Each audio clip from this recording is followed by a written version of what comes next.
Alright, welcome back to another video of mine. What you're looking at is a GTX 960 4GB from Gigabyte, and you might be able to tell that there's an issue with it. Specifically, this MOSFET right there. High side MOSFET blew up, and unfortunately, it charred the PCB, and there's now a short within the PCB itself.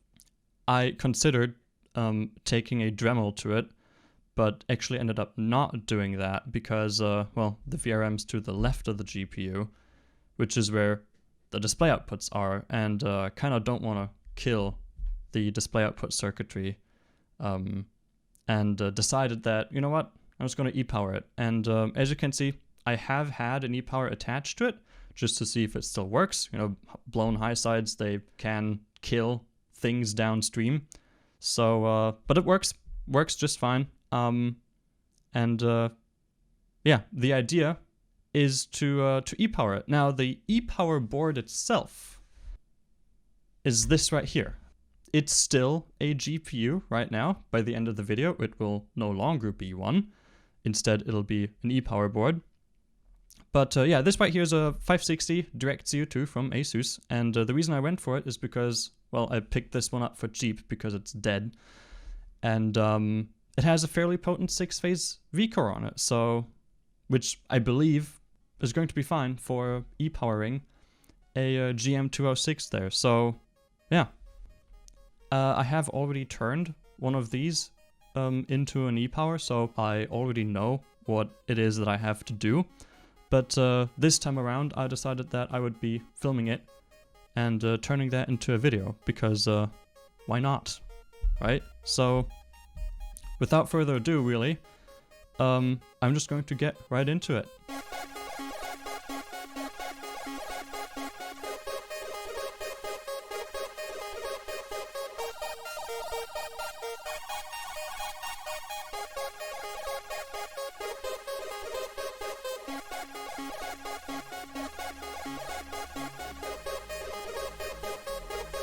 Alright, now, with the attachment points on the 560 ready to go, there's really not much more that needs to be done to this.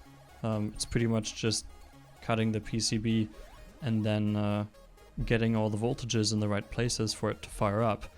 The 960 is a bit of a different story. There's a bit more work that still has to be done here, specifically in regards to the ground connections that I obviously need.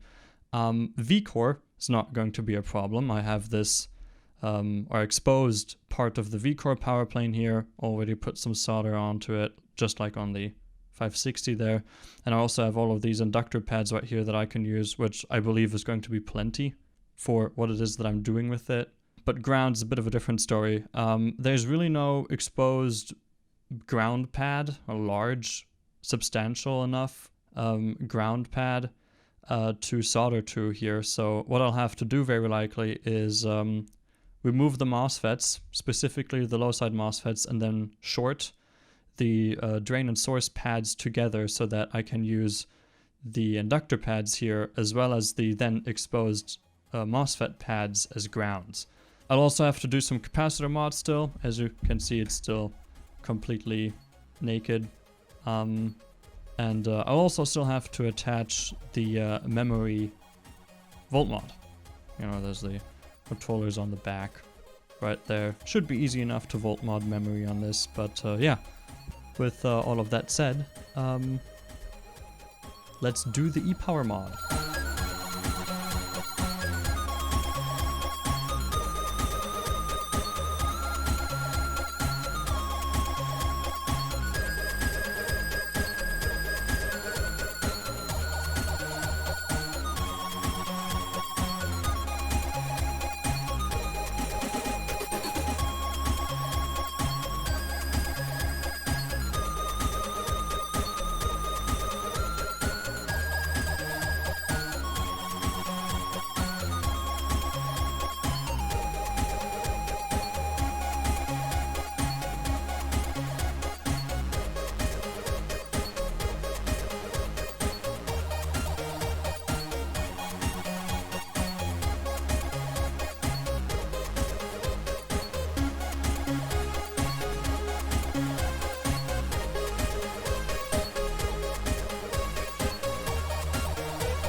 Alright, now, with the e-power mod finished, all that's left to do right now would be to give it a quick test, see if it works.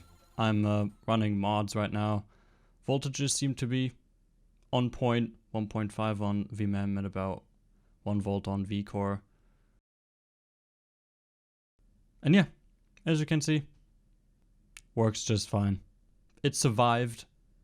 And with that said, I hope you guys enjoyed what was very likely a time lapse of me doing this e-power mod, and yeah, hope to see all you guys again in the very next video.